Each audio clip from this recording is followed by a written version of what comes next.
भाई बात चाहे वक्फ की हो, चाहे मदरसों के सर्वे की हो, हर मौके पर मुसलमानों को भड़काने वाला एक ग्रुप एक्टिव हो जाता है। बात बात पर धार्मिक आजादी छीनने के आरोप लगते हैं। मुसलमानों से जुड़ी छोटी से छोटी बात को मुद्दा बनाकर भड़काने की कोशिश होती है। आप बकरीद को ही देखिए, इसी हफ्ते बकरीद का त्योहार है और बकरीद से पहले ही मुसलमानों को भड़काने की कोशिश तेज हो गई। बकरीद पर बकरों की कुर्बानी दी जाती है। जब इस पर नियम और कानून की बात की जाए तो मुसलमानों को भड़काने वाला गैंग एक्टिव हो जाता है। महाराष्ट्र से लेकर उत्तर प्रदेश तक इसी तरह से बकरीद पर कुर्बानी को लेकर बड़ा बवाल खड़ा हो गया। लेकिन यूपी में सीएम योगी ने एक लाइन में भड़काऊ गैंग को टाइट कर दिया। सीएम योगी ने ऐसा फैसला किया जिसके बाद भड़काने वाले खामोश हो गए। यह सब आपको बताऊंगा, लेकिन पहले देखिए बकरीद पर हो रहे बवाल की एक झलक। कुल मिलाकर बकरीद के बहाने माहौल बनाया जा रहा है कि भारत में मुसलमानों को उनके त्योहार तक नहीं सेलिब्रेट करने दिए जा रहे। यूपी में भी ऐसा ही माहौल बनाने की कोशिश की गई, लेकिन सीएम योगी ने भड़काऊ गैंग को खामोश कर दिया। सीएम योगी ने बकरीद के लिए निर्देश जारी कर दिया कि बकरीद पर गाय ऊंट की कुर्बानी नहीं होगी। भाई बकरे की दो कुर्बानी, गाय ऊंट की क्यों देनी है? कहा गया बकरीद पर गाय ऊंट की कुर्बानी नहीं होगी, पहले से तय जगह पर ही कुर्बानी की जाएगी। प्रतिबंधित पशुओं की कुर्बानी पर भी रोक रहेगी। माहौल बिगड़ने का इंतजार न किया जाए, पुलिस को सख्ती से एक्शन लेने की छूट दे दी गई। यानी सीएम योगी ने लाइन खींच दी है कि त्योहार मनाना है तो नियमों के दायरे में रहकर मनाइए। बकरा ईद है तो बकरी की कुर्बानी दीजिए बकरे की, लेकिन ऊंट, गाय, प्रतिबंधित जानवरों की कुर्बानी नहीं चलेगी।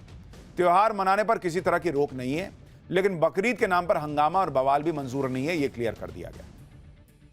सीएम योगी ने कानून व्यवस्था को ध्यान में रखते हुए बकरीद के लिए ये निर्देश जारी किए हैं, क्योंकि 5 जून को गंगा दशहरा है, 7 जून को बकरीद और 24 जून को जगन्नाथ रथ यात्रा है। तीनों ही त्योहारों में कोई परेशानी न हो, इसके लिए पुलिस और प्रशासन को पहले से अलर्ट कर दिया गया है। कुछ लोग ऐसे भी हैं जो बकरीद पर बकरों की कुर्बानी पर ही रोक की मांग कर रहे हैं। इनका तो कहना है कि हिंदुओं को होली पर ड्राई होली, वर्चुअल होली मनाने की सलाह दी जाती है। क्या बकरीद पर भी ऐसी सलाह दी जाएगी कि वर्चुअली तुम बकरा हलाल कर दो कंप्यूटर पे बैठ के? सुनिए एक बार लोग क्या कह रहे हैं। बकरीद के नाम पे अगर पशुओं का कटान होगा तो एक तरह से राष्ट्रद्रोह का मसला बनता है। और मुझे उम्मीद है कि जिस तरह मुस्लिम भाइयों ने पिछले वर्ष इको फ्रेंडली ईद मनाते हुए वहां केक का बकरा बनाकर काटा था, सांकेतिक रूप से अपना त्योहार को मनाएं और हम सब लोग उनके साथ हैं। होली जब होती है तभी हम लोग को फुकट के एडवाइस दिए जाते हैं कि ड्राई होली मनाओ, एनवायरनमेंट फ्रेंडली होली मनाओ। अभी बकरी ईद के टाइम क्यों बोलते नहीं कि एनवायरनमेंट फ्रेंडली बकरी ईद करो, वर्चुअल बकरी काटो? तो जो नियम हिंदू त्योहारों को लगाया जाता है, फिर वही नियम अभी बकरी ईद के टाइम क्यों लगाया नहीं जाता है? तभी इनको बकरी काटने का परमिशन क्यों देना चाहिए? बकरीद पर बकरों की वर्चुअल कुर्बानी और एनवायरनमेंट फ्रेंडली बकरीद की बात भी कुछ लोग सुनना नहीं चाहते। ओवैसी की पार्टी के नेता हैं असीम वकार, जो कह रहे हैं कि जीव प्रेम और जीव हत्या का जिन्न सिर्फ बकरीद पर ही क्यों निकलता है? साल भर ये पशु प्रेमी कहां छुप जाते हैं?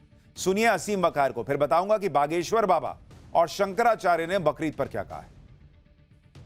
इधर कई साल से मैं एक बात देख रहा हूं कि भारत में इधर बकरीद आई और इधर बहुत से गैंग सक्रिय हो गए कि जीव हत्या पाप है, जीव हत्या पाप है, मुसलमान बर्बर है, मुसलमान क्रूर है, मुसलमान गोश्त खाता है, और मुसलमान बेचारे सफाई देने लगते हैं।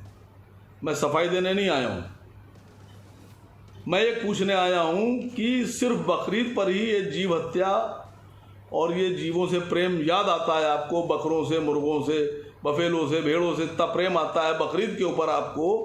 ये पूरे साल आप कहाँ रहते हैं? आपका प्रेम कहाँ चला जाता है?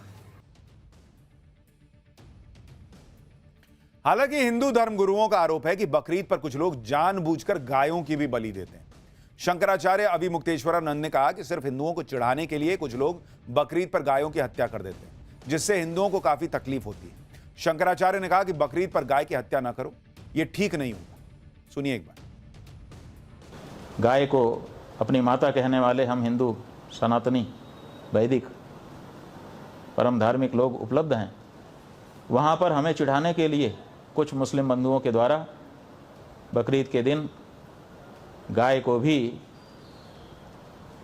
उसकी भी हत्या की जाती है। हम चाहेंगे कि कोई भी मुस्लिम इस अवसर पर अपने ईश्वर की प्रशंसा में अथवा अपने धर्म की परंपराओं का निर्वाह करने की दृष्टि से, मजहब का उसकी परंपराओं का निर्वाह करने की दृष्टि से कम गौ माता की बलि देने का विचार त्याग दे। ये ठीक नहीं होगा। बकरीद पर इस सारे हंगामे की शुरुआत मुंबई से हुई थी। मुंबई के घाटकोपर इलाके में मैत्री कोऑपरेटिव सोसाइटी है। यहां बकरीद पर बकरा काटने को लेकर कुछ लोगों ने आपत्ति जताई। लोगों का कहना है कि बकरा काटने से सोसाइटी में गंदगी फैलती है। बकरा काटने के लिए कत्ल खाने हैं, जबकि मुस्लिम पक्ष का कहना है कि सोसाइटी में बीएमसी की देखरेख में कुर्बानी होती है। पिछले साल भी इसी सोसाइटी में बकरा काटने को लेकर हंगामा हुआ था और तब मामला कोर्ट तक गया था और तब कोर्ट ने सोसाइटी के अंदर बकरा काटने की परमिशन नहीं दी थी। हिंदू पक्ष का आरोप है कि कोर्ट के आदेश के बाद भी सोसाइटी के मैदान में कुर्बानी दी गई थी। बकरीद पर हो रहे बवाल पर बागेश्वर बाबा ने भी अपनी राय रखी है। बागेश्वर बाबा जो खुलकर हिंदुत्व की बात करते हैं और सनातन के लिए लगातार काम कर रहे हैं। बागेश्वर बाबा ने कहा कि जीव हत्या चाहे वो किसी भी धर्म, संस्कृति या मजहब में हो, उसकी निंदा करनी चाहिए। सुनिए बागेश्वर बाबा को। जीव हिंसा किसी भी संप्रदाय में, किसी भी कल्चर में, किसी भी संस्कृति में, किसी भी मजहब में है, निश्चित रूप से वो निंदनीय है। वो किसी भी प्रकार से हो, हम बलि प्रथा के पक्ष में नहीं हैं। इस प्रकार से हम बकरीद के भी पक्ष में नहीं हैं। हम किसी को अगर जीवित नहीं कर सकते हैं तो मारने का अधिकार भी किसी को भी नहीं है। भारत में जहां बकरीद को लेकर हंगामा हो रहा है, वहीं एक मुस्लिम देश ने हैरान करने वाला फैसला लिया है, जिसकी चर्चा पूरी दुनिया में हो रही है। मोरक्को ने, जो एक मुस्लिम देश है, उसने बकरीद पर बकरे या जानवर की कुर्बानी पर रोक लगा दी है। अफ्रीकी देश मोरक्को की 99% आबादी मुसलमानों की है। मोरक्को के राजा के आदेश के बाद पूरे देश में छापेमारी चल रही है। मोरक्को ने सूखे और पशुओं की कम होती आबादी की वजह से यह फैसला लिया। मोरक्को के राजा ने कहा कि बकरीद का त्योहार इबादत और दान करके मनाइए।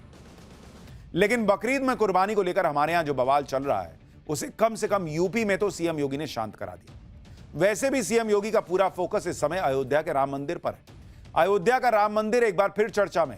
राम मंदिर में एक बार फिर प्राण प्रतिष्ठा का कार्यक्रम चल रहा है, जिसके लिए राम मंदिर को सजाया जा चुका है।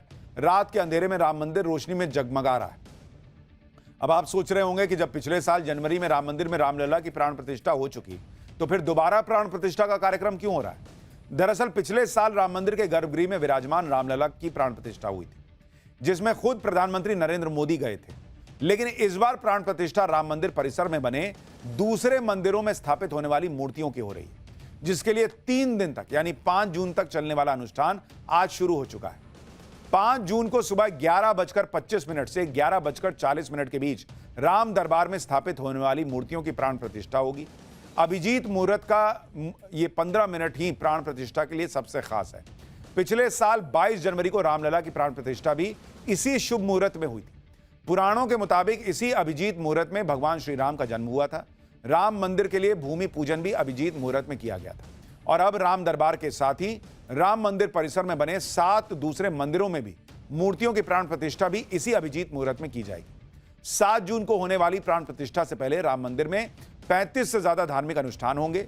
इस दौरान 101 वेद पाठी ब्राह्मण 1975 मंत्रों से यज्ञ में आहुति देंगे और इसकी शुरुआत आज हो भी चुकी है। राम मंदिर में मंत्रोच्चारण की गूंज सुनाई दे रही है, जरा सुनिए एक बार।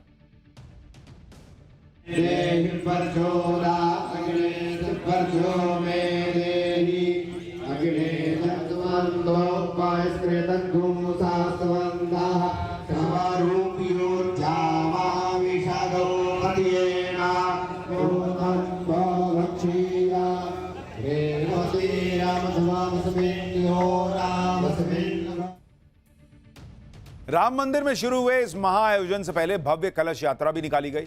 इस यात्रा में शामिल 351 महिला